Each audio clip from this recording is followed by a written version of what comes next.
know. Gotta let them know. Gotta let them boom.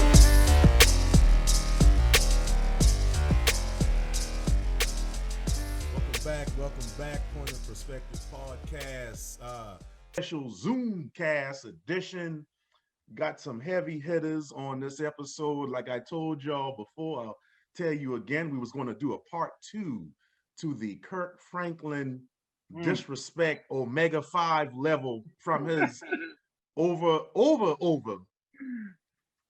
entitled son. On the last episode, you had me and my go-to man for production, Devon, on here, and it's an honor to have two heavy brothers that join us on this. I will let them introduce themselves. We'll let the brother who's by the state capitol, where it was ground zero for the riots, introduce himself first.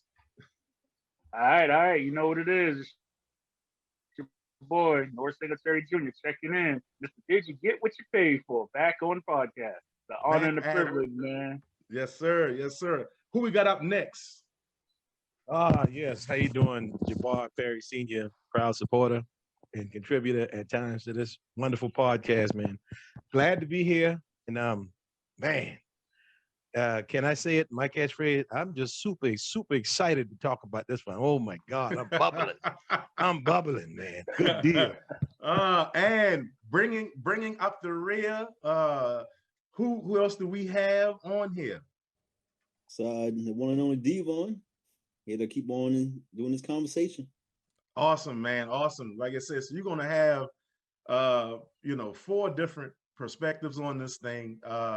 And the fact that me and Devon pulled the boat last time, we're gonna sit back and we're gonna let Mr. Did you get what you pay for? Start it off. So for anybody living under a rock, just real quick, you had gospel artist, singer, I believe he's also a pastor, Mr. Kirk Franklin, was recorded in an audio with his son, and his son got real funky with him, and Kurt Angle pretty much put a pause on his pastor side and got ghetto back with his son. I'm sure everyone has heard the audio. Norris, please take it away. Yeah, so my whole thought about it was, like everybody was saying, hey, he's apologizing, like, for what? Number one, to give a little backstory right quick, the son came out and put his additional comments out. But I'll get to that in a quick second. But what really happened was it was a conversation between him and his father, and it went south. Let's just call it what it was. And everybody was saying, Kirk Franklin shouldn't apologize. Then you had people on the other hand saying, oh, he should have apologized. Why is he talking like that? He's a Christian, that and the third. Like, first of all, let's equip ourselves with this knowledge. We human first before anything else, right? Ain't nobody perfect in this world. Right. You're gonna flip out. Now, the backstory goes it's a whole lot of toxic relationship with his son. And his son put out a statement saying basically it was 15 years of this, right? This goes back, and if everybody kind of put their thinking caps on and rewind time a little bit, go back to that time machine. 15 years ago is about the same time he had the whole scandal allegation of cheating on his wife. The whole porn scandal, that whole nine. So the story is, what his son's saying is that it was taken out on him. So now you created that monster, bro. Now he's 33 with a mentality of, I'm done. That whole Christian thing is a big facade and this, that, and the third. And we know how churchy people get, right? So everything is reverent. So these people put reverence on their name other than the Most High. You see what I'm saying? So now people are looking at you in a certain light. And if you notice, Kirk Franklin he didn't apologize about the situation. He apologized just to his fans. To me, that's an empty apology. I would have just been like, listen, you know, just pray for us. I wouldn't even said I apologize for what I said. I was like, look, I lost my cool. Pray for me. I'm going through some changes. It's a long time coming, but I don't. And I can take it even a step back to say, had he apologized to his son for that, would it really mean anything to his son? Probably not, because he seemed like, yeah, I've been going through this whole thing. Now I'm a man. I'm on my own. I could do whatever I want. So we got to look at it's a lot of trauma there. I ain't trying to, co-sign anything that the son said to him or disrespected him. And I'm not going to co-sign for what Kirk Franklin said. It could have been handled a different way. Mhm. I think the son is at fault primarily because he recorded it and put it out there for the masses to understand. Like, if I had an issue with my family member or my homeboy, whoever, I would like, look, me and you got to hash some stuff out. Yeah. You know what I'm saying? Like, it could have been taken different. That's just my little take at it. It's like, it's way more to this story than what people see on the surface, I think. I don't know how anybody else feels. So, what's y'all take on it? Jabal, talk to me. Man, once again, Norris, you be bringing the hammer to this thing here, man. I want to just touch on what you said. And, before I go into Kirk, I call him Captain Kirk. That's just how I refer to him. And mainly because of all of that, those past groups he had said that he didn't pay them and all this stuff. So he had to be the captainship. That's the reason why I'm sure a lot of people might call him that too. But in this case here, you said it best, man. We humans before we Christians, right? And there's been a lot of human existence before the whole Christian movement came.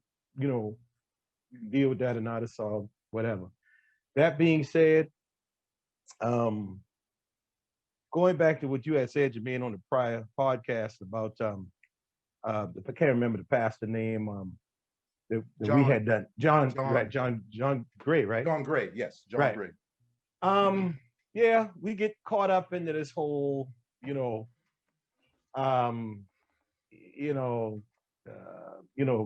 holier than thou, if we want to put it that way. But Kirk had put out a lot of stuff years ago, like Norris was saying, going into the story, to the backstory of what he was dealing with years ago when he came out on Oprah. And that was a big, like a lot of celebrities do, the cleanup campaign to try to, make amends for all of the wrong that they have been doing. And I don't even want to come out as, it's bash the church and none of that, because it's not about the church, it's about the man. And, with Kirk Franklin, you could criticize a whole lot. Like you can criticize a lot of people. I definitely chose to be one of those people who didn't want to hide behind religion, to try to bolster and boost up who I really am, and I really believe, personally, that whole, we're not perfect, or we're flawed, that comes out of religion. I am me. You know what I'm saying? And I used to say this because like many people, I have made mistakes. And for this particular situation, and Jermaine, I can touch on personal levels with adult children. Yeah. I can touch on personal level with children. So in this particular situation, now this is me. I'm gonna laugh first, but I'm like, this is just, here we go again, Captain Kirk. You're back at it again. Have y'all familiar with when he was on the Gospels? He was doing his concert and he was all into the spirit and he started doing the booty smack on stage and all that. Huh? Y'all remember that? I'm just saying. I get critical of Kirk, and I have been critical of Kirk. However, that's who he is. That's him before Christianity, before the preacher, before the big music dude or whatever. That's who he is. And he has put it out there. If you choose to follow Christ behind him, that's on you. I ain't got no problem with that. That being said, ultimately, I look at it like this. In many cases, when it comes to adults dealing with children that are young, and dealing with children that are adults. And that's what I tell my children to have told them. I never come of, oh, I'm not perfect and none of that crap. If you don't know that by now, shame on you. I don't even repeat that. However, what I would always say, it's up to you. It's on you to control the relationship you in. You know what I'm saying? You can always walk away. You can always do whatever you feel is best. And let's go back to the cliche. Somebody got to take the high road. I always, for me, because I was the senior or I was the parent, I'm within my right to get in your ass. You know what I'm saying? And have to do it at times. However, when people get to a certain point in their life and you have raised them, as I know personally, I got a big old book on issues with adult children of mine. You know what I'm saying? And the only thing I can pride myself on is I like what John Thompson, the late John Thompson, coach at Georgetown Hoyas, had said. They was, asking him about, when he turned, well, I would say turned, but he made Georgetown University a black basketball team in like a prestigious kind of white college type of thing. You know what I'm saying? And he put his stamp, his brand on it, and he made it accessible for black kids to want to come play for Georgetown. And of course, he had criticism throughout the years. A lot of us don't know that, but he always said this: don't expect me to come down to your level of unintelligence. You need to aspire to an intelligence level where I am. So I'm not going to come down there where you are. You need to come up here with me. Now, if you want to trifle down there, I'm gonna leave you there. I'm not going to get into it. Now, I could come down there, but I ain't going to do it. I had to, and my just me personally, and this is why I'm disappointed with Kirk in this particular instance, mainly because we about the same age, and like I said, I truly could have gone down routes like that with my adult children at times. I pride myself that I didn't. I still have a pretty decent relationship with these adult children. There's some things that I wish that could have, been taken back or not have been done. But I think, me personally, that goes along with ain't nobody perfect. You know what I mean? Right. And with that, like I say, I don't like to say that, but that is the truth. So we need to understand it. I'll understand it because I'm the parent. You know what I'm saying? I'm gonna put the onus on these broad shoulders. And here's how I am going to navigate this. And this is just me. If I have to shut this thing off, what I do not want and I will not accept is a level of disrespect. In this case, okay, you took a jab at me. I ducked it. All right.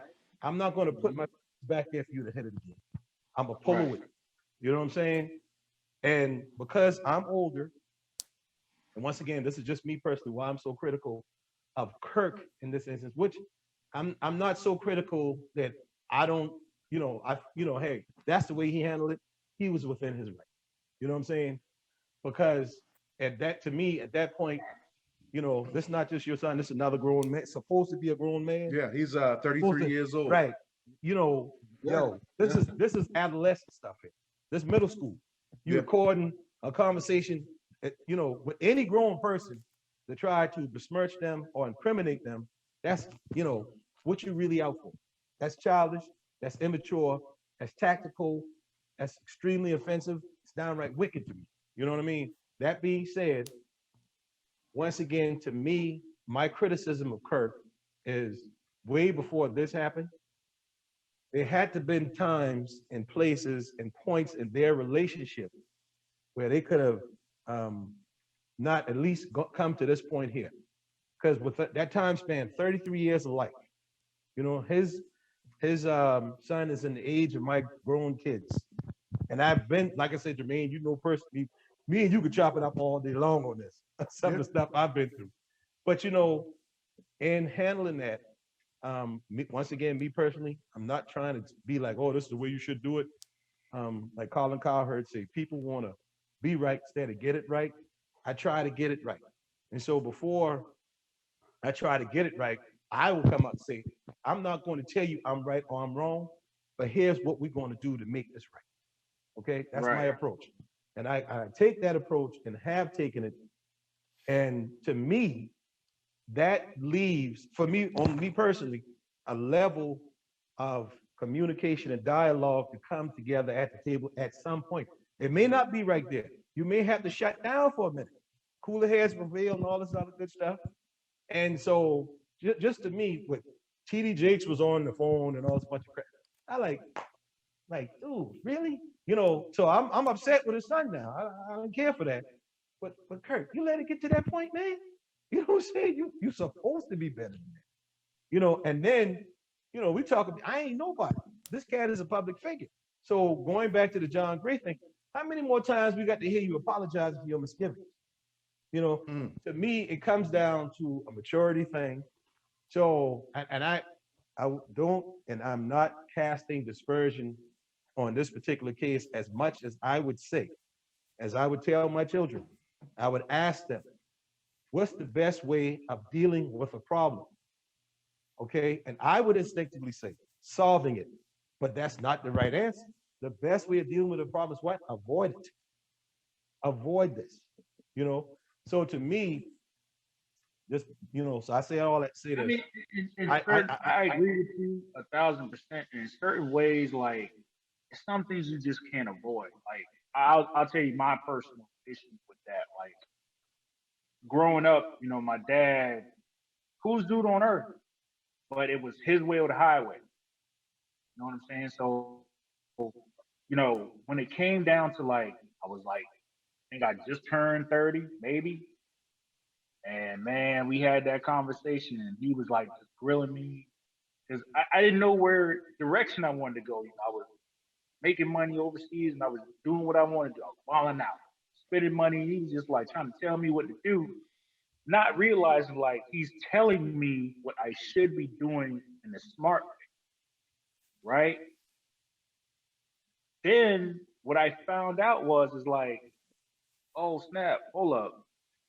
I blew up on him. I just let him know, like, this is how I feel, blah, blah, blah, blah, blah, everything like that. So I'm like, man, what's he tripping about?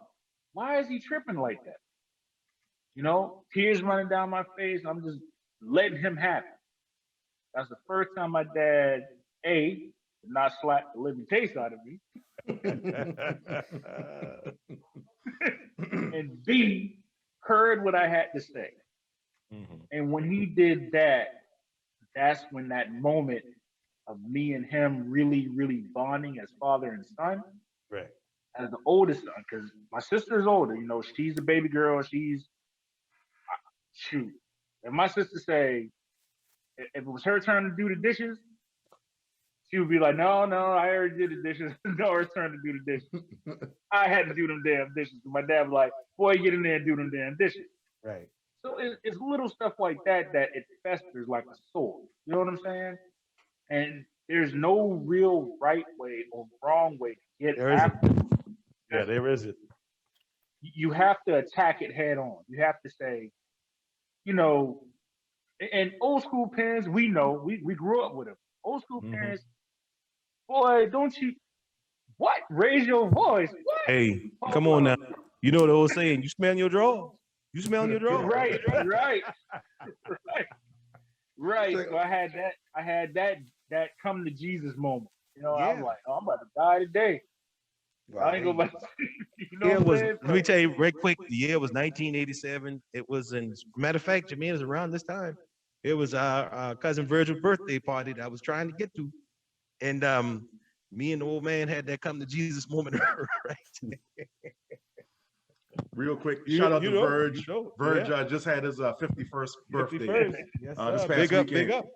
Devon, talk to me, man. I know we kind of dabbled on this topic last episode, man. Any new revelations with this Kirk Franklin thing? Man, not too much. For me, it's definitely still I'm not surprised that he cursed him out. A lot of people were shocked. I wasn't, because like I said before, is I guess we look from the outside looking in, and we always pit these people in their own bubble, and we see them as a certain way, and they're never that way in reality.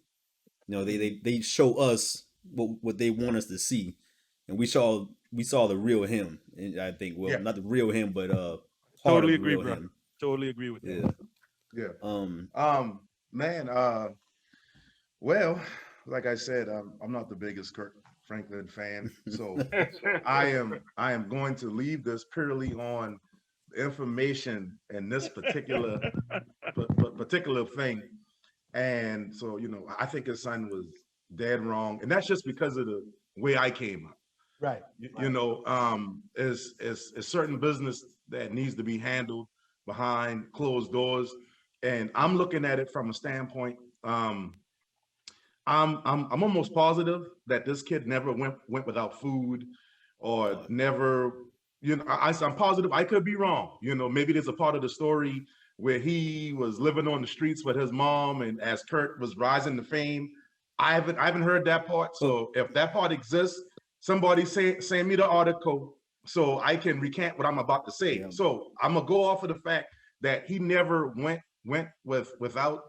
And the thing that bothers me is, as a parent myself, as a parent, or if you're not a parent but you have looked out for nieces or nephews or someone younger, if you have poured your time, effort, and resources into somebody younger than you, even as a mentor situation, the amount of disrespect to record a private conversation and to besmirch my character when that's a big part of how I make my living. Yeah. To go and do something like that. I put myself in Kirk's shoes. If that was done to me, I'm just gonna be honest with you, child or no child, at the age of 33, you cut off. That type of mistake is only for young adolescents to make. I expect that in this with new kids under 18. Right. If my kid under 18 did something like that, okay, she's a kid. Okay, I'm mad. She fucked my image up. I'll have damage control. That's what I paid my publicist for. Mm-hmm. At the age this man is, the only recourse is an ass whooping. Now, my comments do not reflect the other people on this Zoomcast. They are solely mine. With mine. But They reflect mine.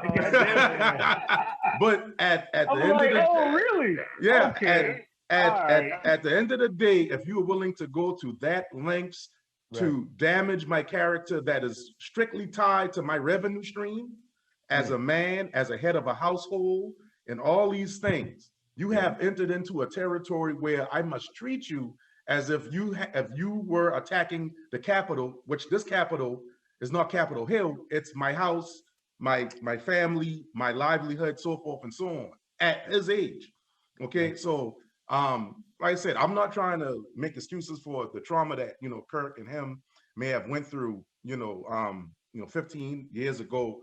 But it's like Jabbar was saying, there's a different way of handling it.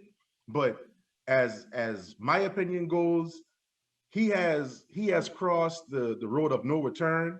And the only thing left is for me to send word to his people, hey, we need to meet someplace where ain't no cameras and no audio, and we're gonna figure this out like men. Now that may be a conversation, or that may be my foot in your ass. But we gotta put an end to this back and forth shit. All this back and forth and this thing playing out over social media, that's for churn. Jabbar, I think me and you had a private conversation about this. I don't know if it was on this particular subject, but I got a strict rule. I don't go back and forth with men. Right. I don't if me and Norris had an issue, me and Norris are not going back and forth over the phone, over Facebook. The last thing I'm gonna say to Norris is, Norris, I know where to find you. You know where to find me. Let's make this happen. That's it. It's not going to be a recorded conversation that I release on my podcast and me cursing him out and this. That ain't going to happen. I came up in an era where you let your actions do the talking. Right. This is for women to go back and forth and record conversations. I know, right? To me, this is petty woman behavior, in my opinion. So, Well, you know, sorry. You better be If I careful went with on that mute, one. So I just had to say my piece, man. well, I to, didn't, to I, that, I didn't get that serious with it in the first episode, right. but that's how But see, I really feel. but see, ironically enough, in that, man, you know, you a pastor, never going to be the guy to tell people how to do their deal. However, you know, the way we came up, we had to study the Bible and all of that stuff. Now, there's great examples in the scriptures. We go to the prodigal son on this one, even though he ain't prodigal yet because he ain't come back, if he is allowed back, right? But Right. mainly when it comes to dealing, to me, this is what I have used, oh man, for almost 30 years of my life, the dealings with Abraham and his nephew Lot, right? Now, the scriptures don't go into great detail about what happened, but before Lot went to Sodom and Gomorrah, he and his uncle had to come to a parting of the ways. And in the scripture, it says, you know, as Abraham said, it, Abraham was the elder, of course. Lot is his nephew. It is not good for us to quarrel like this. You take your belongings and you pick your pretty much your own tent. You leave my tent with my blessing. And he fell upon his neck and he gave his blessing, and Lot went with his belongings. You know, so to that, as and a lot of times, you know, I'm getting a little biblical here, but there are so many things that people who are supposed to be into the scriptures come outside of what the real spirit of the scripture is all about. I'm telling you, it has worked for me personally with family, with children, you know, and with that, I'm really, really, really big on, because Jermaine, you know, so Jermaine is like thunder, you know, and I'm like, can I get a little calm in the road? I feel like all that, man, you know. But however, you have to have a good mixture of both. And there are times when you cannot avoid that confrontation that must happen. You know, once again, though, when you put yourself in this position of leadership, and he is a leader in many ways, Kirk Franklin. That's why I'm more critical of him, which what his son did is irreprehensible. What you call it, irreprehensible or whatever. It's inexcusable, it's screwed up, or he deserved his ass cut. But once again, as the leader, as the elder, as this guy that got so much hanging on his everything, you know, you got to get out in front of it. You know, how many times you going to come back to I apologize for my actions here? You know, really? I can't get away with that. And I ain't nobody. You know what I'm saying? And I made a bunch of big mistakes. However, there are things that I set in place. I've had to set in place, and at great personal sacrifice, to make sure I save relationships that are most important, especially blood ties. Because I believe in the blood relationship with everything. And it's hard for us to maintain every little minute detail when it comes to these relationships. So now going back to the scriptures, you a man of God, or you are whatever you are, you know, he's a pastor. You know, there are those things in the scriptures that I happen to completely agree with, right? That could, to me, save him this embarrassment, save him going back down this road. But once again, this is who you are, this is who Kirk is, you know, and there were mistakes and things done that, to me, this happens because you didn't take care. You know, you didn't handle it before it got out of hand. You weren't control of the relationship before it got to this point. You know, Right. and a lot of times money is the big issue here, right? Oh, Money, yeah. you know, money Oh, causes yeah. all kinds of stuff, right? I feel, Well, I that's feel, the thing.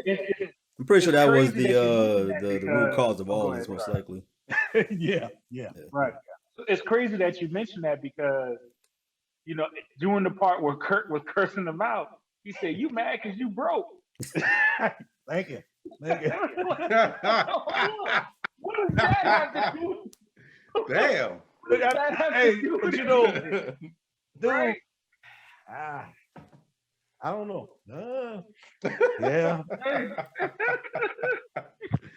Well, Yeah. well, all right. That sticks Boy, out. all right. That sticks out. Yeah. And you know, Yeah. money. You know, and Yeah. I could definitely go into a spiel on that which is in scripture, because I've studied the Hebrew text, the Aramaic, and the Greek, and a lot of what was translated is not transliterated, and to what we accept as what is the understanding may not necessarily be so, because you know people spoke a different tongue 2,000, 3,000, 4,000 years ago. And but however, that one thing has stood the test of time. And it's not the fact that money is the root of all evil. It is the love of money that is the root of all kind of bad behavior, all kind of wickedness, and all kind of, and just the love. It ain't specific. You know, I love money, but you know, when I love money, I take care of my family. I take care of my people, whatever. You know what I mean?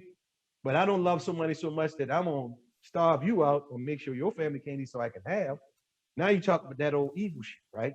And too many people get caught up in that, especially in this case, what Jermaine and you, Norris, and Brother Devon talking about. You know, we gotta assume this is Kirk Franklin, you his child. You ain't never know what it means to struggle. Come on. Yeah, You know I know what I'm his sister You stated ain't- her sister stated herself that he never had to struggle for nothing. Exactly. She even pointed out that like he couldn't get into college himself, so his father used his power to get him into college. Bruh. And that's why Right. I'm like, the more I think about it, I think Kirk, he almost created this monster by always giving him what he needed or wanted his entire life. And now he's kind of he was never able to mature, like you said, because he's just been having his way this whole time. Look here. Right. Man. I literally had this conversation with my wife earlier, right before we got on the call. And I was just like, when I read Son's after comments, where he was talking about, oh, you know, this has been going on for 15 plus years. And I was like, ooh, okay. When you create that monster, you got to put the monster down. Yeah. Yeah. You know what I'm saying? You created that. And we all, man, I'll be lying if I ain't say I ain't guilty of the same. You know, that's just a part, you know, unfortunately, that's a part of it. I've had plenty of conversations, especially later on in these years of like, man, you know, I'm trying to figure out why these kids don't appreciate this and that. You know what? Because I didn't let them struggle the way I struggle. You know what I mean? I just yeah. didn't. It's You know, definitely a difference in how we came up. What I internalized through whatever I felt was struggle, something in me said, and I'm sure I put everything I got. This was Kirk and a lot of celebrities do. Once again, I ain't got the money. You know what I'm saying? But I would sit here and I would, you know, because as a truck driver, I've worked and I wouldn't come home for weeks just to make sure, you know, we could go on a vacation that I couldn't go on as a child. You know, stuff like that. Right. You know, and there ain't nothing wrong with that. What is wrong with it, if these children, or excuse me, if I don't instill in them the appreciation of what I put out to make this happen. So when you don't do that, and I'm speaking about me personally, it comes back on you. They don't appreciate it, you know, because they didn't have to go without certain things. I had all these things, but certain things that were luxury. They didn't have to go without. You know what I'm saying? Yeah. And so when it's internalized, it's like that frequency. When you project this, to me, when you project a frequency out so strong, you may not get the feedback you're looking for because it has shot through all of the receptacles, right? And this is where I pride my parents, our parents on. And as I get older, I'm like, they were geniuses. I'm an idiot. You know what I'm saying? You know, I get it now. I get it, you know, because you create the monster. Devon, Norris, to me, y'all said, you create the monster, man. How you gonna deal with it? And in this case here, because he's a public figure, image, and everything else he got going on, don't be surprised in this case where it come back bite you in your ass. And that's unfortunate. Yeah. But Jermaine, you're right though. In this case here, there's really only one way to deal with it. You know, you got to take it to the streets. Like I said, hey, man, listen. I am a Zulu / gladiator at heart, and I am not tolerant disrespect from another man. Whether you my son, you my cousin, you my homeboy. You know, you get one time to cross me, especially if I extend the olive branch, and we trying to figure this out. You know what I'm saying? But when you make this thing public, and you trying to do it for the gram, okay. You know, you done get lumped up. Yeah, you have put yourself inside the crossfire. That's what it is. The fact that you said, man, let's be completely candid and clear. That was feminine as hell. It was feminine. That It was very feminine feminine. because I get that you came up, your father was wealthy, like I say, and all that stuff. Is wealthy, but this is look some, what some girl type stuff of here, man. men look what type of men we're turning these boys into. Yeah. You see what I'm Yeah. saying? That's a whole lot to deal with it. I mean, so like we're all saying the same thing. The blame goes on him, but the blame is on his son too. Mhm. Like, you know what I'm saying? You cannot expect those years of however you Mhm. want to deal with it with a counselor. Spare the rod, spoil the child. You should have been whooping his ass. Yeah. You should have That's it. been whooping his That's it. ass. That's it, man. That's it. Oh, you like you say, you smelling yourself? Okay, now you're gonna get Ric Flair in the chest. Mhm. Well, Hey, And ain't I no wonder. move. I wonder if this was a case of the babysitter raising this boy Oh yeah. instead of Wow. Kurt. Well, I'm not saying that's good or bad, but like That's a good point. Kurt is, like I said, he's rising to Yeah. his purpose. He's building his empire. Any what's wrong I'm looking for? Any successful high value man can't be in the house if he's out there building the empire. So I wonder if this was a case of, he wasn't there enough to Mhm. instill the struggle he had to go through, just like you were saying, Jabbar. Yeah. Good point. And so I wonder if that played the part. Devon, you have a young son. I had the pleasure of meeting him. He looks just like you. He looked like his How mama. would But go ahead. well, I mean, hey, both of y'all made him, Devon, but check it out, man. How would you approach this situation? Let's say before it got to this recorded conversation, if you had a crystal ball and you saw it going in this direction, man, what do you think you would do? What would you do if you could get this train back on the track? So to I speak, was man. actually thinking about that while we are having this conversation. When Jabbar brought up, trying to make sure his kids don't have the struggle like he did. And I was doing the same thing. I remember when growing up, I couldn't have the PlayStation, I couldn't have the Nintendo. My mother just couldn't afford it. We spent a good bit of time in projects before my mother got a good job. We moved into, a nice community. Mhm. So that wasn't until I was like 16. So when I was younger, there was so many things I wanted. I just couldn't, my mother couldn't afford it. So now my son's like, oh, hey dad, I want the new VR that just came out. I looked at it, it was $3.99. I said, God damn, I gotta get it for him. So now I'm sitting there thinking, like, okay. I went and bought it. Hell, I'm playing with it myself right now. But anyway. So, but it's now I'm thinking, like, what is me doing too much? And now Where's that fine line? yeah, now I'm It wondering, like, is. what is me doing too much? When is I'm only give him too much to where he's starting to think, well, if I want it, all I gotta do is ask, and he's gonna get it for me. Mhm. Well, And you've already made that conscious effort years ago to say, you've already made that conscious effort years ago in your mind to say, I want it better than what I Yeah. had. Yeah. Mhm. So that in itself is a whole psychological paradigm, right? Yeah. We don't want to ever disappoint our children. Mhm. That's the thing. That's what we true. live for. You know what I'm saying? So when I had my blow up with my dad, and I don't have kids yet, but at the same time, it's like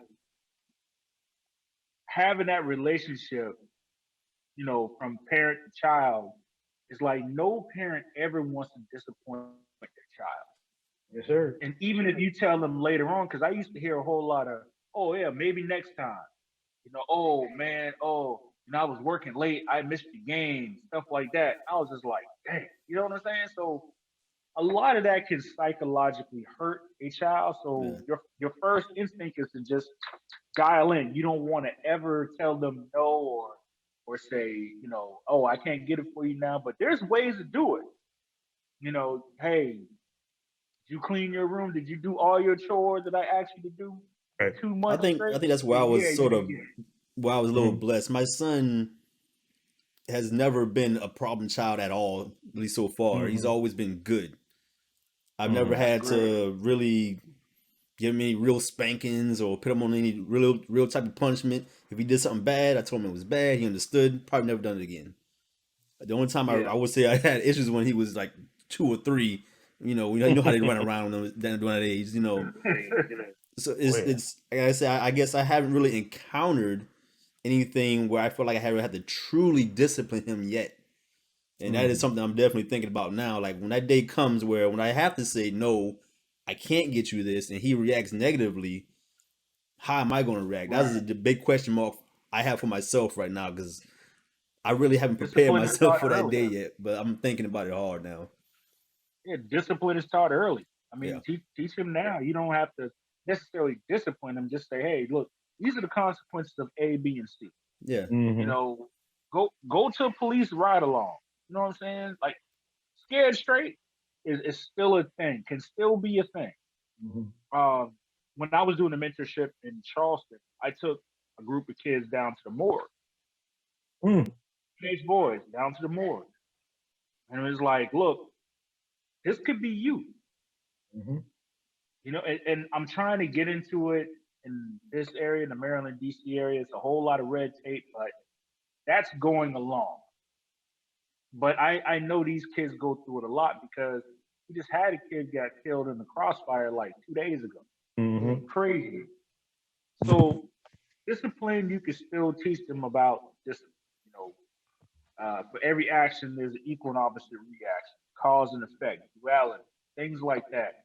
Just instill in them, like, you know, you want to try your best to be the greatest parent ever. Like, my child will never be able to say I was a bad parent, this, that, and third, because it's a competition thing. Oh, I'm better than your mama. Oh, I'm better than me, whatever. Well, we do it because we're men and we're prideful about it, especially if you have a son. You know what I'm saying? Like, daughters, we kind of know they'll drift over to that feminine energy a little bit, but we just want to keep them off of a stripper pole and out of Chris, some ding, ding, ding, ding, ding, ding, Chris ding, Rock ding. dude. I call it the Chris Rock policy. The Chris Rock policy. Go ahead. I got one job. One job. That's it. So that's it. I mean, it's just discipline. You know what I'm saying? That's what really is about. You know, I find myself now, you know, being a little bit older, correcting these kids in the street when I hear them. I was at a restaurant picking up some random chicken, the blackest shit you can do, and these 2 kids, these 2 little boys, they was giving each other dozens right quick, and I was like, oh, okay, they got jokes for each other. But then he kind of took it a little too far. He was like, "Shut up, you." I think he called him an African porch monkey. I said, "Hold up." I said, "All right, y'all was doing okay with the, you know, bagging on the shoes. You know, your shirt look old. You look like you're 75. Okay, cool. But when you start doing that, when you start bringing the racial epithets into it, then it's something you don't like about yourself. Right. Yep. Or the essence you done heard that somewhere before and thinking that it's okay to do that. So it's little things like that you can kind of curve and you can kind of monitor a little bit. You can't do everything because these kids gonna pick everything up. Everything now is out there in the ether. Everything is social media. Everything is at the push of a button. They just got to be aware of their consequences. Something happened, you hit record, it's there forever. Yeah, forever. That's right. There Once you get out there, ain't no getting back to it. So, and that's things like that. You know, like I had to tell my niece and nephew, like, oh, y'all think that shit is cool posting for the gram? Okay, let me tell you what's going to happen in about 5 years when you try to get a job. You can run that back. Oh, I deleted it. No, ain't no such thing as deletion. Ain't no delete. No. It's in the cloud now. Somebody got that saved somewhere. they can always pull that stuff up. Yeah. Always Just pull that ask, stuff up. just I'm ask taking Kevin a Hart certification. about his old tweets. I'm taking a certification course now on digital footprinting. Right. Wow. And That's real. bro, this is the next thing. You know, they're looking at worldwide. is going to be to eliminate everybody's carbon footprint by 67%.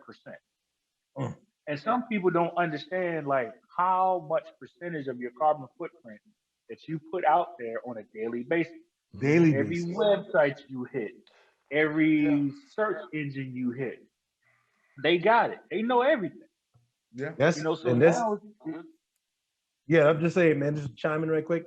This is becoming an Yeah. artificial intelligence. You know what I mean? Yes, sir. Yeah. AI. This AI. what Kathy. This what Kathy Wood's talking about, man.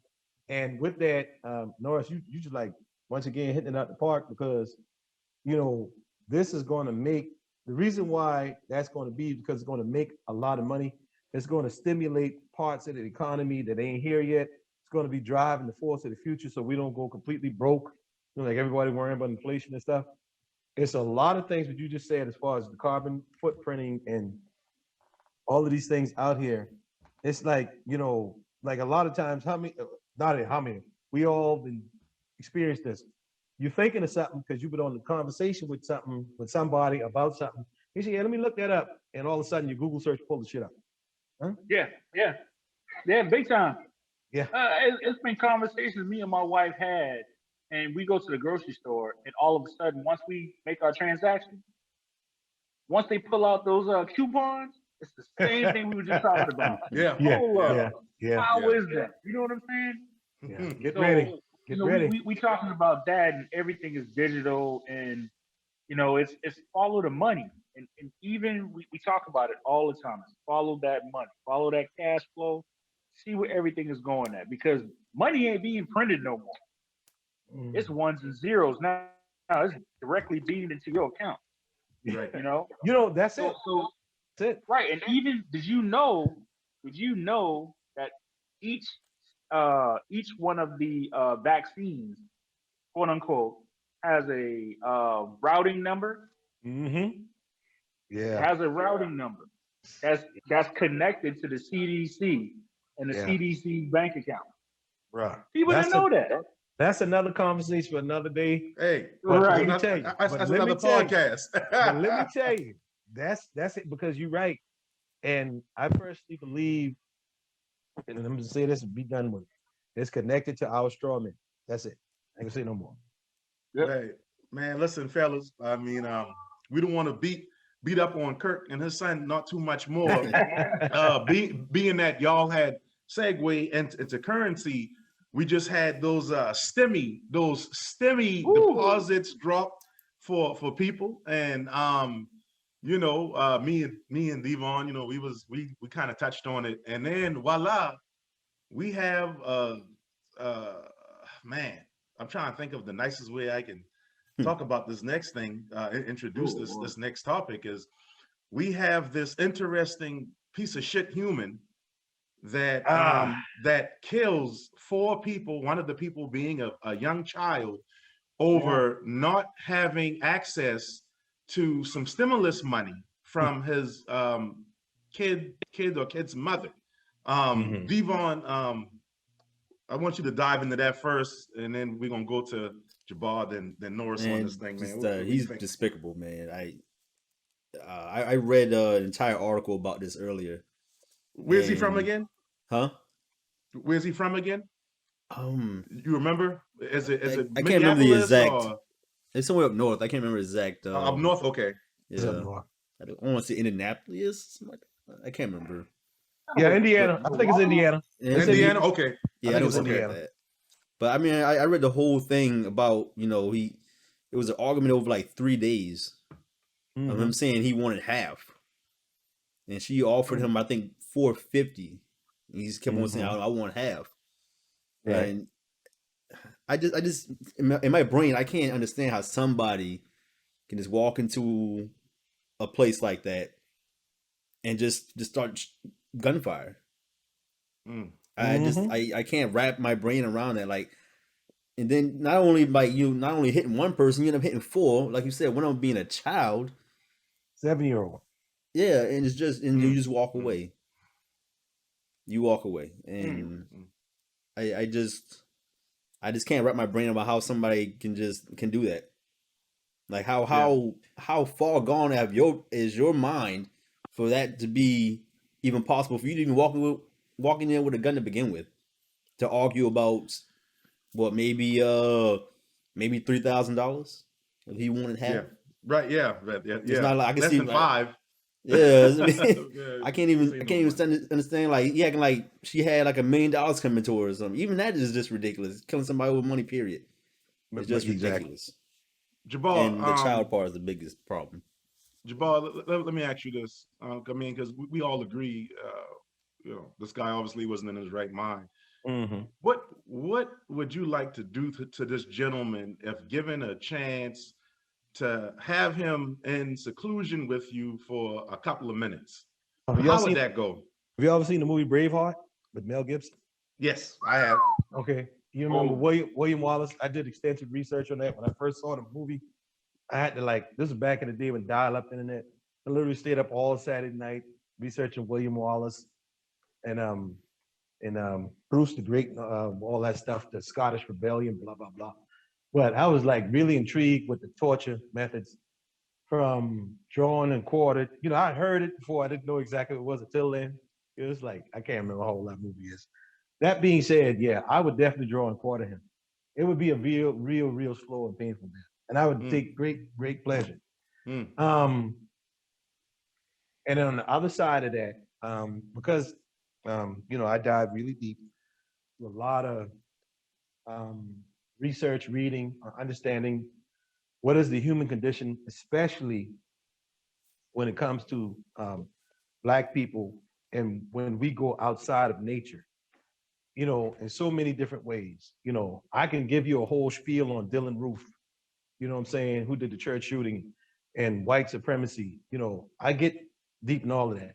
But when it comes to melanated kind, and when you go to these lengths, a part of me, can understand. I mean, well, when I say understand, I know when people go in this direction and these things manifest. I know because white supremacy, this is a part of it. This is, this is just a part of it. However, you are responsible. That person who committed this heinous act is responsible, and you can no longer be a member of this society to me. So if I had my way, straight up long and torturous process, it'd be like Mel Gibson again and the big payback when Chris Christopherson said, if you touch one hair, my boy, I'm gonna beat you to one inch of your life, and I'm gonna give you a blood transfusion so I can get you back alive, beat you right. again. You know what I'm saying? I remember that. Because to me, the only way you really get across or get the message across, so these things won't continue to happen. It's just like this complaining about George Floyd and Ahmaud Arbery, or more importantly, when these young brothers in the hood, because Norris, remember I told you, I lived in Baltimore, Maryland, back Yeah. 30 something years ago. It was crazy as hell back then.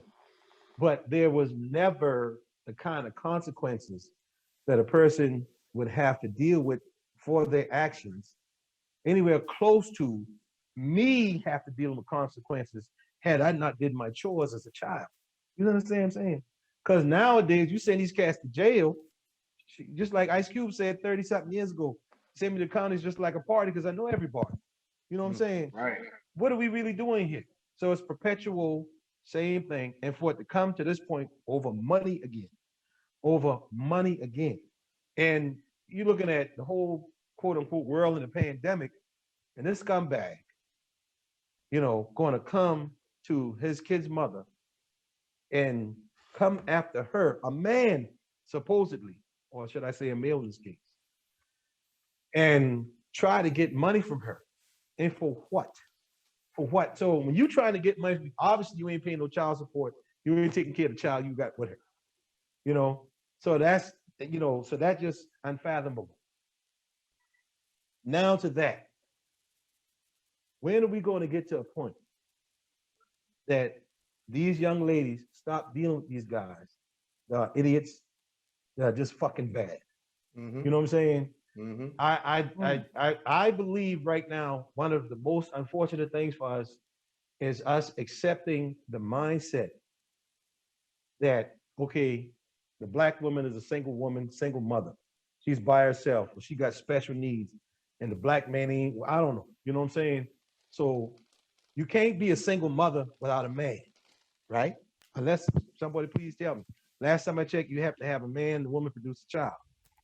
So I find that too many cases, now this is definitely the extreme, but how many cases are guys having kids with women and they ain't no way around taking care of their responsibility? Mm. This is the extreme to me. To me, this deals with a issue we're not addressing. We too either too ashamed, or when you say, "Oh, you can't say that because single moms got needs." Well, you know, I get that. I understand that. But what happened before you became a single mother? There had to have been something there. You know what I'm saying?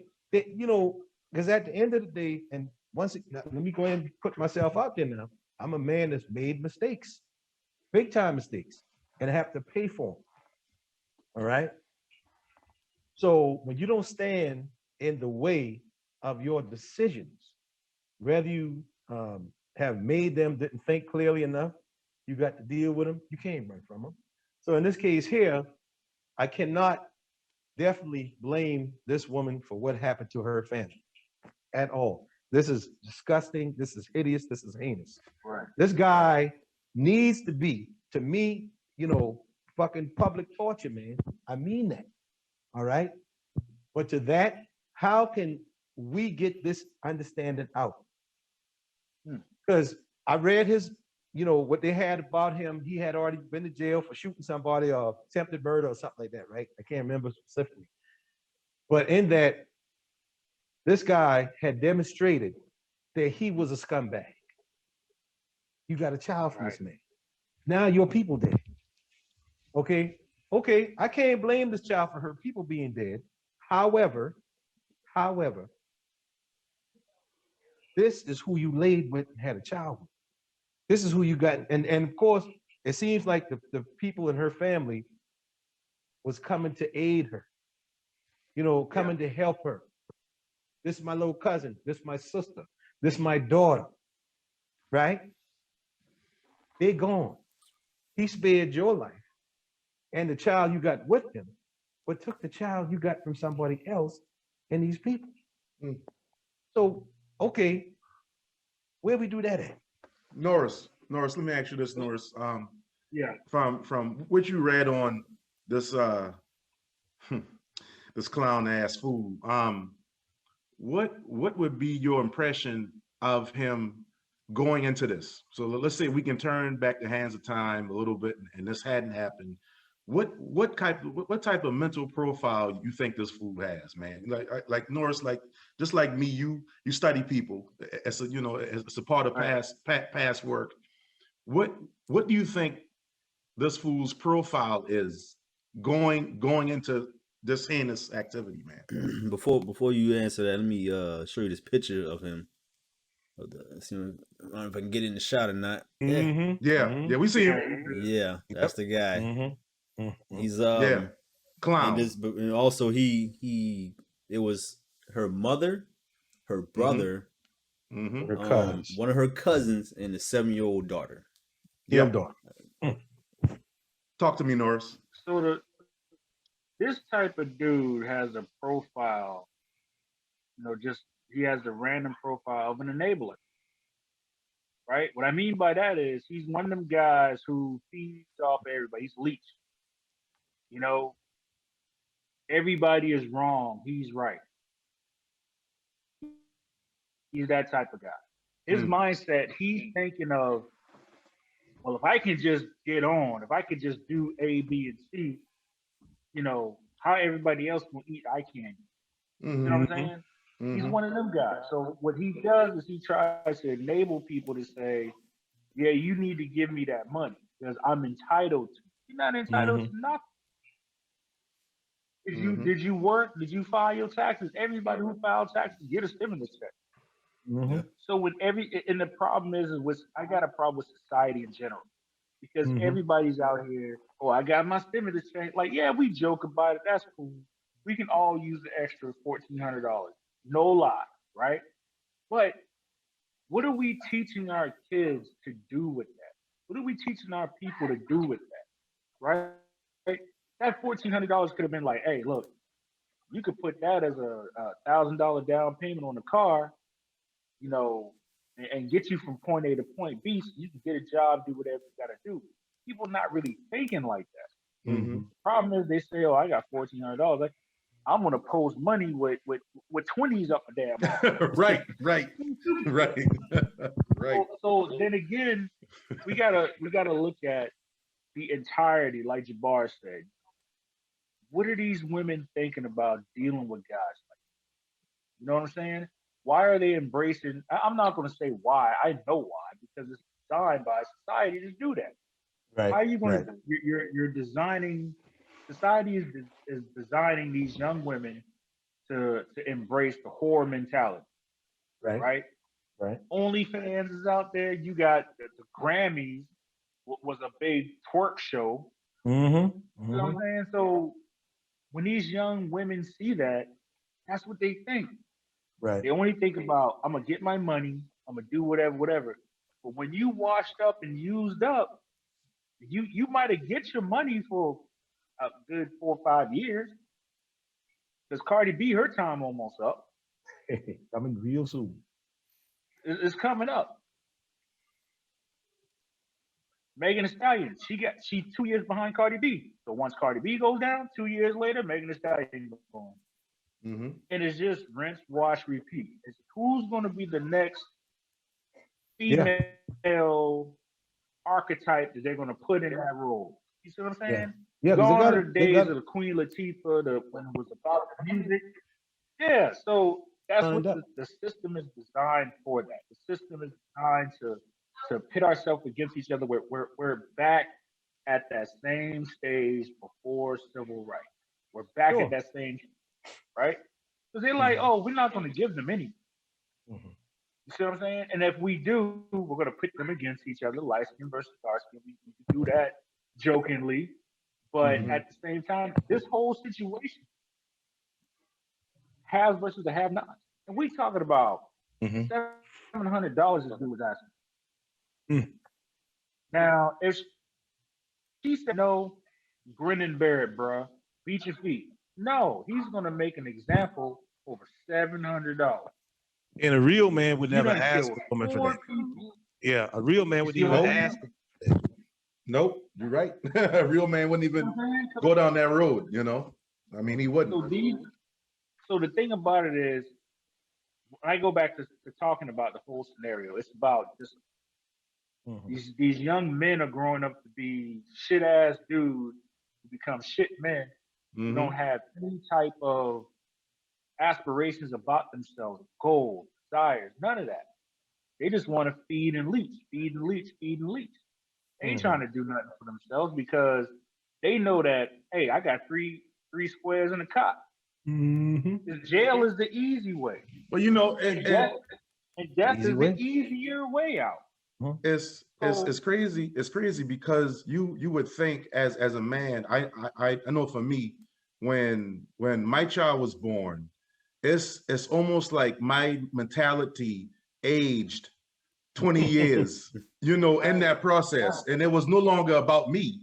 Right. It was about, oh man, I got this child now, you know, whatever reckless activities I engaged in, whatever caution I threw to the wind, you know, I got to make damn sure it's worth separating myself from this child now, separating myself from being a part of bringing this child up because I got one job, and that's to keep the child, my daughter, off the stripper pole. But if I'm not present, how can I do that? How you gonna do that? How you gonna do that? So now you have a bunch of coward ass men who are present in the figurative way of speaking, but they're not playing any real role in helping these single moms raise the kids.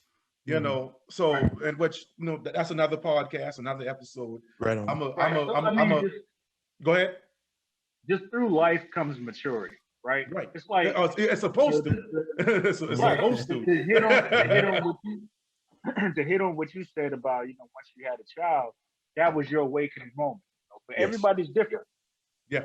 You know, for me, it was like, damn, you know, I can't go off slapping people just because he look at me sideways. I can't do that no more. Right. Right. You know what I'm saying? You want to, Right, but you want to, but it's like, okay, you know, hey, just, hey, bro, Mhm. everything cool, you know, you all right, whatever. Somebody bump into you, same thing, hey, my bad, excuse me. You know what I'm Yeah. saying? No, Yeah. don't Yeah. worry Yeah. about it. Don't worry about it. And some people now will test you because they're trying to get a reaction out of you that yes. you don't want to take it. Mm-hmm. And that comes with learning, with knowing yourself and knowing your surroundings. Mm-hmm. Because like some people could be easy targets, like especially in this area. Like I've seen it a lot. You know, when people go out of town, they want to be extra and loud. Before you know it, now you laid out and everybody world starring you. Yeah. What's that Yeah. about? Yeah. But the problem is not having that mental discipline. Like I tell my wife, like when we go out, I'm always watching everything because Yes. I watch people, and Yep. then B, I watch my surroundings because that's just the training in. Yep. So Yep. now, if we go to a spot, may seem cool, and I'm like, I ain't feeling this energy. Let's go. Mm-hmm. You know, and she's like, well, why'd you say that? I said, well, see them dudes in that corner right there? Like they were mean mugging like 3 or 4 people, and one dude was going in and out the whole time. Mm-hmm. A lot of times because women, they're emotional and spiritual creatures. We're more physical and I would say clairvoyant. Women live in the moment more so than men do, right? So they're attached all their feelings and their emotions to where they're at right then and there. So they were like, "Oh, girl, I was just dancing to the music," but you're dancing like you're doing a little something extra. You know what I'm saying? But not to throw anybody under the bus is not a shot at women, but a lot of times too, men just have a more sense about their surroundings than women are. And it is like I said again, it's for those who are listening, it's not a downplay on women. It's just that's the natural order of things because more men we tend to observe a little Right. bit more. I like to We can think. be clueless on a Right. lot of different things that women have more insight to. But at Right. the same time, it's like just for a physical presence, Right. like we'll see some stuff that they don't see, and it's like, girl, get down. Like, what do you mean get down, girl, get down? Once again, Mr. Norris, you hit the thing out the park. I've said this to my own wife. I said, you know what? And it take me a long time just to understand this is so simple. Men, we are more instinctive. Women are more intuitive. You know what I mean? Correct. And it's just Yep. certain things that we see, like especially Jermaine is a great example of it. Jermaine said, well, back before the pandemic, Jermaine said it years before that. Well, shit, when I go in the movie theater now, I'm checking out the exits. I'm checking, you know what I'm saying? And Yeah. Yeah. this my younger brother here. But he said, you know what, man, you're right. Now when I walk into this place, I got a sense I need to make sure I'm on a swivel. But you just kind of heighten my senses to what I need to be paying attention to. That being said, there are times, and I think we've all experienced this, when a woman can come around and say something to you, I'm like, you just knocked me off my feet. I didn't think about it. You know what I'm saying? Right. And you will be the same guy fussing with that woman's like, get your behind this car, let's go. And she'll like, no, just come on, because you know something about to go down. Your Right. instinct. However, there are certain energies, and I just, like you said earlier, Norris, duality. As above, Right. so below. As within, so without. Exactly. And that's that feminine energy and that's that masculine energy and the way they balance one another, right? And this is such a problem with the original people to me, that they have cut us off from our nature in so many different ways. I mean, literally, they are think tanks. And I mean, I think we all in this panel know there have been think tanks for many years to keep us in the positions we are, to keep us in these issues that we are dealing with. Like I was saying a little earlier, through my research, what I understand, why some would go to this particular horrible extreme, you know what I mean? And this is a point of no return. There's no redeeming, okay? Right. Because at the end of the day, of course, I read the Kybalion, Billy Carson put out the Emerald Tablets of Thoth, you know what I'm Yeah. saying? The compendium of the Emerald Tablets, Right. and some of the earlier texts of the Enuma Elish, different studies on, I guess, for lack of a better term, the meaning of life, what we really doing here. Right. And to me, it all comes back down to everything coming out of us. When I say us, it's what they have termed as Black people, okay? But we have a certain connection, okay, with the universe, not just the earth, but the universe in itself, and everything comes out of us. But the whole thing was to get us out of that element for world domination. Now that is another podcast for another time. But in that saying, this is when it is working, to its full potential. And we could just blatantly just say this is really white supremacy when it works at its best. When you have Right. a male of a mature age, capable of producing life, right? And you're going to go beneath the mature standard of a male to go at a woman that you copulated, procreated with, to get some kind of resource from that you should be providing. Right. Now we're talking about an imbalance in nature here. All right. That's what it really is. Now I'll just be real brief and philosophical on that. We're going to have to get to understanding that, like our great grandparents, our great great grandparents, and before them, even those that were in servitude in this land, and to the generations that preceded us, they had pretty much all that shit I just said down to a science. And we are losing our way with that. We now, because we are at the precipice, at the point of this is where our area of control of in the so-called Black community, checking people like that. So when it comes to the women, when it comes to the men, we've got to the point, and I know it's not sexy to say, hey, young man, you fucking same, years ago, somebody would tell me, you know what I'm saying? When I was out of line, 30 something, 35 years ago, now saying something like that, it could get you shot, right? Because these guys and these girls, they have tender feelings. You know what I'm saying? They don't know how to deal with real criticism, real critique, because quite frankly, I needed all of that outside criticism, not just from my father and my mother. The whole African saying, it does take a village. You know what I mean? And to all of that, we got to get back to some real basic stuff that's really scientific, but completely simple and basic in nature. This is such a travesty because, just like when Devon had mentioned all the people who had lost their lives in this ordeal here. And we keep going through the same cycle again and again and again. When does this shit stop? Why haven't we learned from past occurrences? Unfortunately, hell, we can go to what's the singer name? Who doing the commercial right now? Who won American Idol? God damn it, what's her name? The singer, who married to the wrestler. Yeah, I cannot remember her name.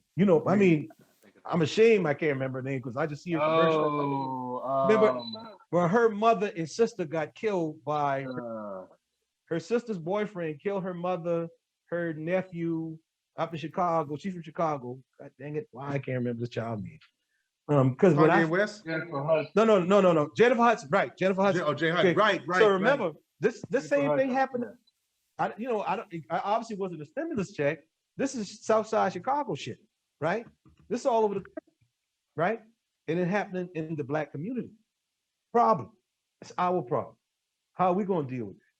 We got to get back not just to a sense of community. If we get back to our true nature, our sense of community, because all community came out of our true nature, out of who we truly are, all right? And so to me, right now, unfortunately, it's just a great point for other ethnic groups to, wag the finger at all them Black people, and it's going to be a host of them doing it, and it's going to be a lot of us ourselves doing it. but are we really dealing with the real problem here? We are out of sorts with our nature because we're relying on them to tell us who we're supposed to be. So Right. when you have a world built up around finance and money the way we know it, we know money is the US dollar, which ain't worth much of nothing. Every day the US dollar goes down. All right, Devon. Uh, Man, that's why I was listening to you, bro. yeah, I want to bring And up something you just so, talked about though. yeah, go ahead, bro. Go ahead. When Go you ahead. said it's a chance for people to wag their finger at us, like, Mm-hmm. oh, look at those black folks again. Mm-hmm. I felt a little ashamed of myself when this happened. I don't know if you all remember, I think about a month ago when that guy was arguing with his neighbor, and Oh, he yeah. and he Man. came back and killed him and his Kill him. wife. Yeah, yeah. I That was horrible. remember, like I said, I feel bad about it now. And after I started thinking about myself, I was a little bit happy that it was some white Right. people. Come on now. Come I, on. because Say it, bro. Say it. Say it. Say you it, bro. see, Mhm. you Right. see Right. that black people shooting black people all the time. You never really see Right. white people doing it. Give us a break. So And I that's mean, sad, like man. at first I was like, "Damn, that's horrible." And I was like, "Well, I'm glad Mm-hmm. that wasn't some black people." I hate to say that, but I feel bad. I thought about it that way, but I you hear about this black person killing that black person all the time, and like you said, Right. it's just sad reality that it happens on a regular like that. Yeah, It Yeah. really it is. is. Dick Gregory had mentioned that many years ago, man. And he had made mention of his mother. I can't remember what incident it was. And something had happened. Of course, Dick Gregory, his ancestor now. And he talked about something that happened in the 50s, maybe, or the 60s. And he was saying how his mother said, well, I just hope it ain't black people, because they didn't get the news like that the way we get it now, Yeah. right then. And he said it had hit him. That's how mentally I can't. I wish I could remember exactly. We so screwed up. We be hoping for, because I did the same thing, bro. I did the same thing. We be hoping it don't reflect on who look like us, as opposed to us. Because we just deflect something on them because we got enough shit to deal with, essentially. You know what I mean? But universally, that's horrible because that don't really speak to who we are as human beings. I even come up with saying now, like with that crazy cracker did Dylan Roof at that church, they said, oh, he was an animal. Don't disrespect the animals like that. They act according to their nature. Saying he is the devil incarnate and personification. What you know to be the devil, that is Dylan Roof. What you know to be the devil is the people who bombed I can't remember the Baptist church in Alabama, the name of the church, you know what I'm saying? Yeah. Or who did all of these heinous things, to people because it is a political agenda of some kind of either ethnic cleansing or ethnic controlling. All right. This is what it is.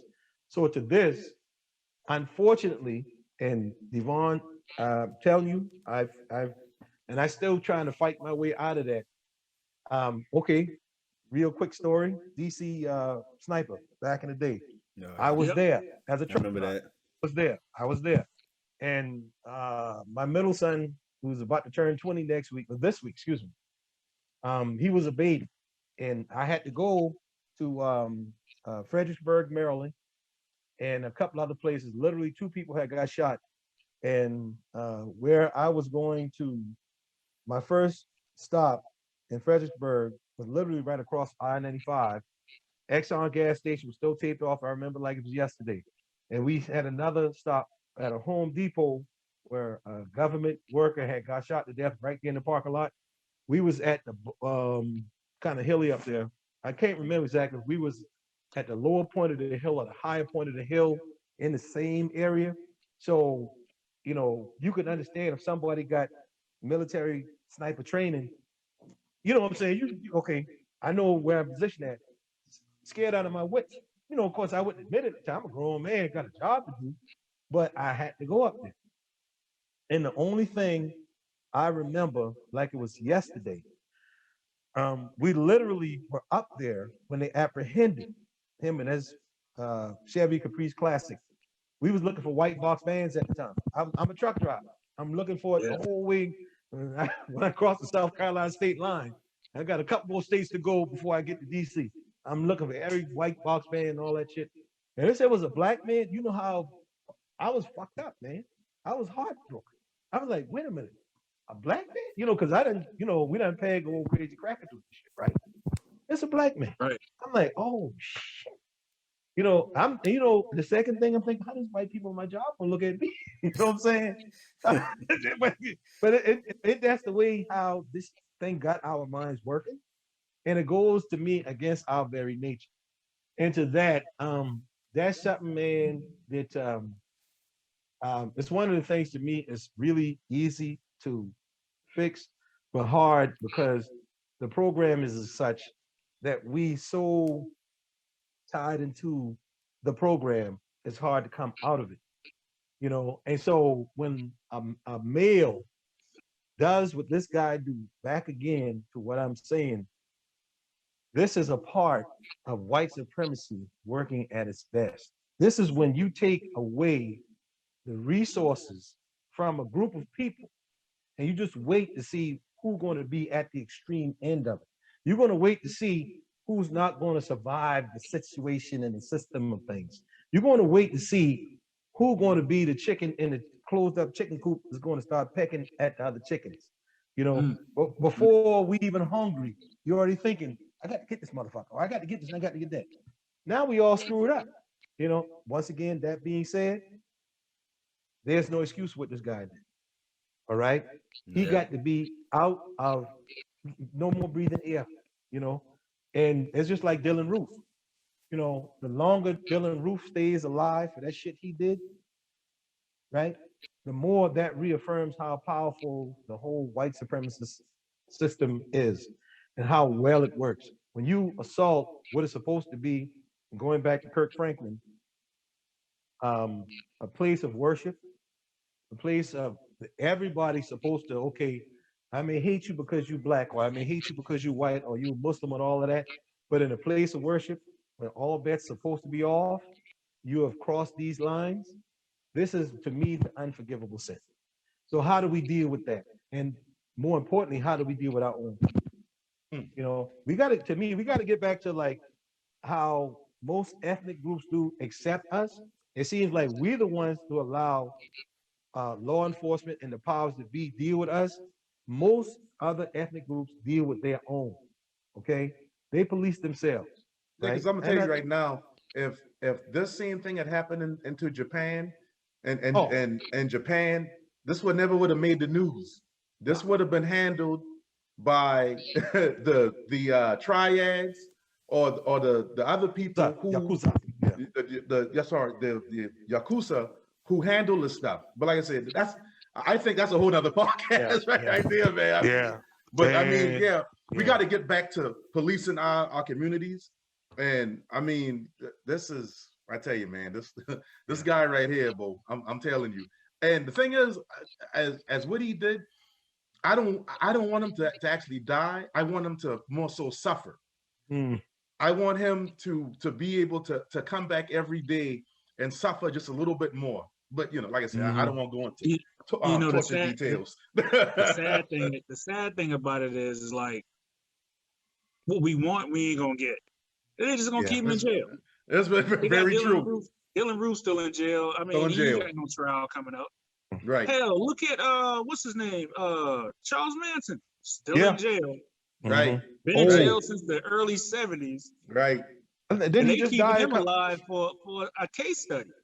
Yeah, I think he just died. Matter of fact, you you say that, Norris, man, let me tell you, when these unfortunate things happen to me, that's why I believe our legal system is set up the way it is. For when these kinds of acts happen, they keep those people around because they obviously, once again, this gets really deep. They have so far off the natural path of what is supposed to be uniquely human. They want to keep that studied because they're getting something out of that. That we don't know exactly what they're getting, or what they're dealing with. But there are a lot of Charles Manson is a great example. How come all of a sudden California gets rid of the death penalty when that crazy shit happened? Right. And now you can you know, a few years later, you create, well, I say a few years, maybe a decade and a half later, now you got the RICO charge. So you're a mafioso or you're a drug dealer. You never touched the package. You never touched the product or you never touched the organized crime. But now they brought up racketeering. So because you were in conversation with somebody, now you implicated because you're the kingpin. You know? What? Huh? Now, So to me, if you haven't seen the Netflix movie 13 by the oh yeah, 13th Amendment, yeah, oh yeah, watch it.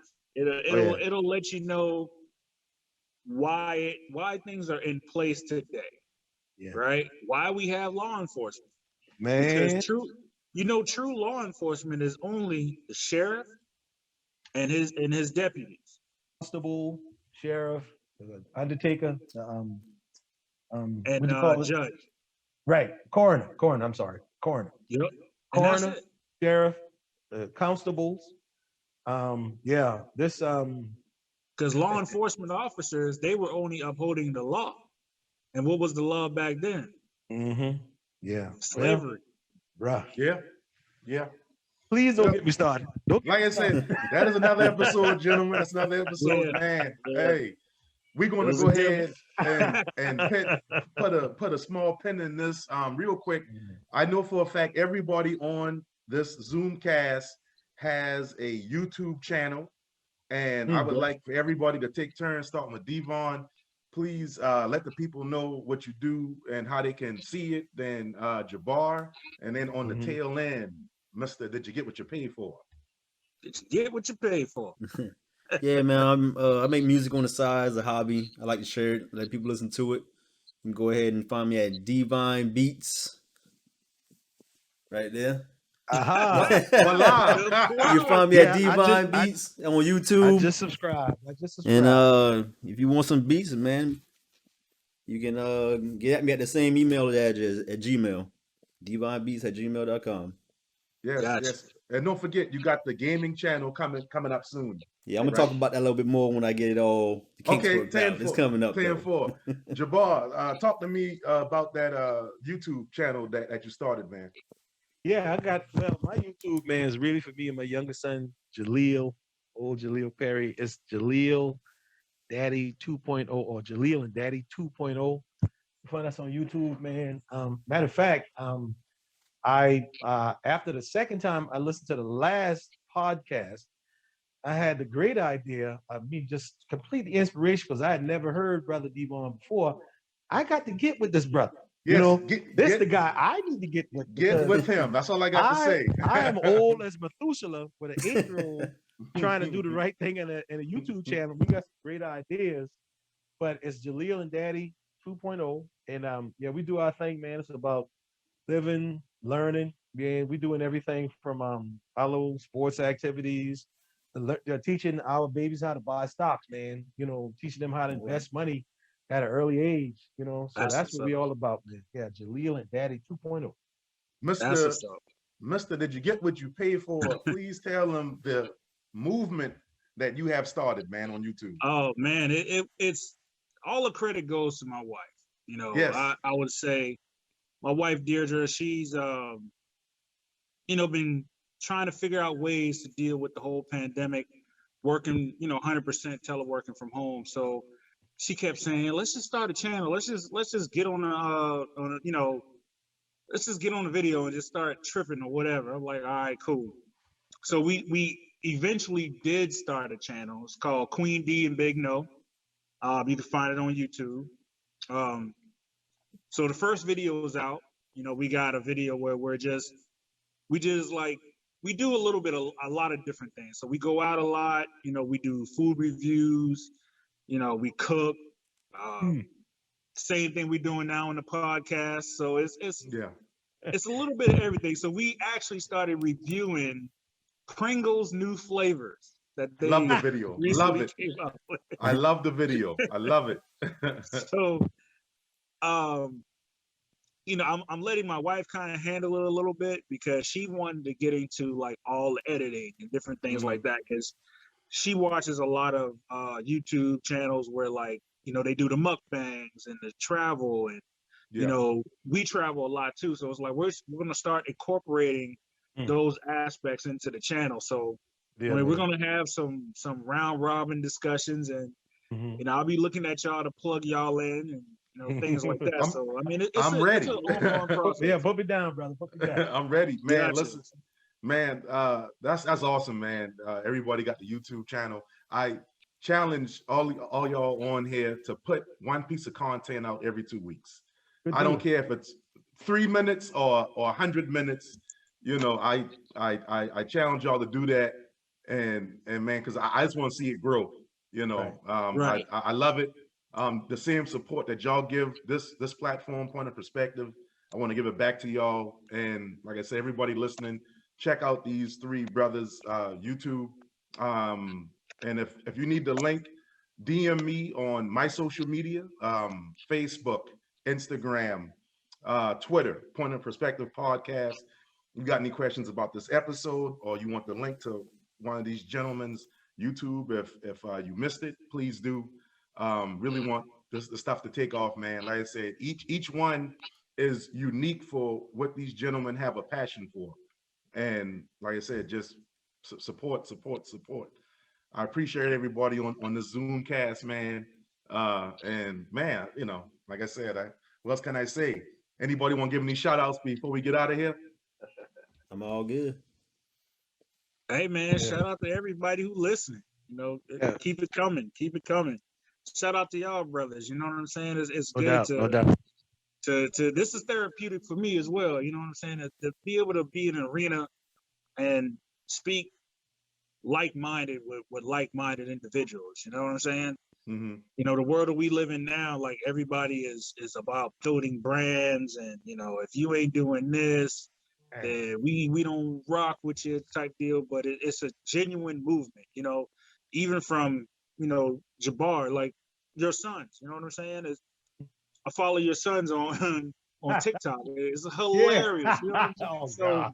it's different things like that. And Devon, I'm definitely gonna check out your channel, check out them beats, because we thinking about doing some other music stuff Right. like that too. So it's it's a slow process, but Yeah. at the same time, it's like each one teach one, each Yeah. one grow one, Reach one. Right. each right. one conversate with one. Like let's, like you said, just keep it moving. Yeah. Mhm. Absolutely. Awesome, man. Awesome. Well, gentlemen, this has been a powerful episode. Yes, sir. Man, I appreciate everybody on it. Once again, Point of Perspective Podcast. We are out.